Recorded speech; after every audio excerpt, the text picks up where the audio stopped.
Huu ni ushindi wa kila Mwafrika, akiwa KANU akiwa KADU. Ni ushindi wa kumwezesha Mwafrika kuendesha serikali yake bila vingamizi. On December 12, 1963, the Kenyan flag rose to the sky as a symbol of freedom, hope, and a new beginning.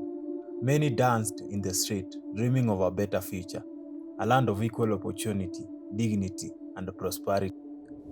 But 60 years later, that dream still feels distant for many.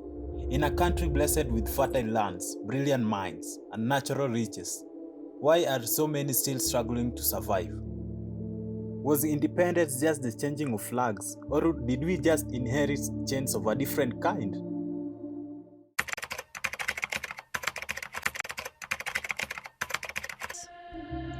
Long before independence, the foundation of inequality was already laid. British colonialists took the most fertile land, pushing indigenous communities into reserves, a system designed to exploit, divide, and dominate. Education was limited, wealth was concentrated, and tribal divisions were fueled to weaken the unity. Even resistance like Mau Mau uprising was crushed with brutality, leaving generations wounded, landless, and voiceless. When independence came, it promised change, but many of the colonial systems, land ownership, governance, policing, were inherited and preserved by the new African elite. The result, a nation born free but burdened by a legacy of inequality it never fully dismantled. With independence came the promise of self-rule, that African leaders would serve the people, build the nation, and heal the wounds of colonialism. But for many, the promise was replaced by disappointment.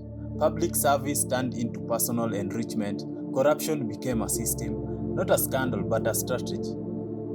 Billions are lost every year to theft, ghost projects, inflated tenders, while citizens are told to tighten their belts. In Kenya today, for example, corruption isn't just about money. It's about stolen future, stolen schools, stolen dreams.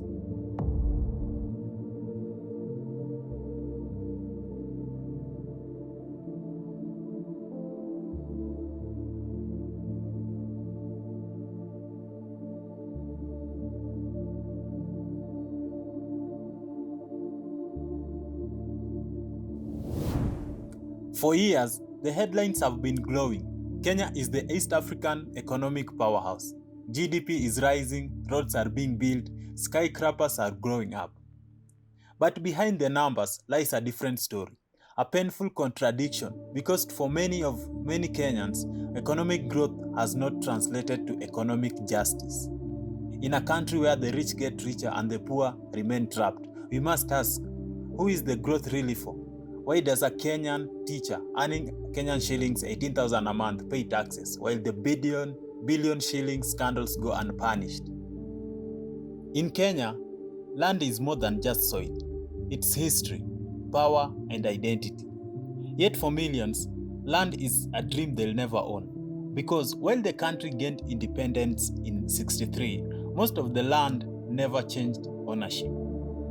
The British took most fertile lands, and even after they left, it wasn't returned to the people. Instead, it was passed to a few well-connected elites.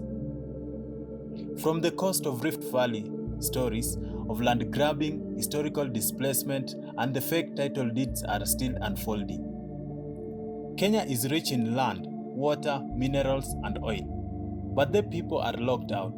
Our resources are either grabbed, sold cheaply, or benefit outsiders more than the citizens. So, how can a country so rich leave its own people so poor? Kenya's greatest wealth is not oil, gold, or land. It's the people, especially the youth. Over 75% of Kenyans are under 35. Every year, hundreds of thousands graduate from schools, colleges, and universities, full of hope, ambition, and energy. But for many, the education systems feel like a trap, preparing students for a job market that doesn't exist. A system where performance matters more than creativity, where public schools collapse as private ones rise, where the future depends on your family's wealth, not your talent, where many are overqualified, underpaid, or not employed at all. The result? A frustrated generation full of dreams but locked out of the economy. But they are not just waiting. Kenya's youth are creating, demanding, and pushing for a country that finally works for them.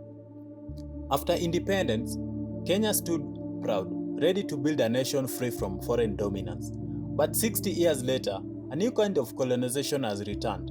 It doesn't come with guns or flags. It comes with contracts, conditions, and loans. Today, Kenya, for example, owes trillions of shillings in debt, much of it to foreign powers like China, the IMF, and the World Bank. Some projects brought development, but many brought debt. Some helped build roads and schools, others build wealth for the few and the burden for the many. So, as billions are paid back every year, public services are cut, schools lack fundings, hospitals lack medicine, and youth, most importantly, lack jobs. And the people are told the country is broke. Oh, how? So, the question is, who really owns Kenya and who benefits from her debt?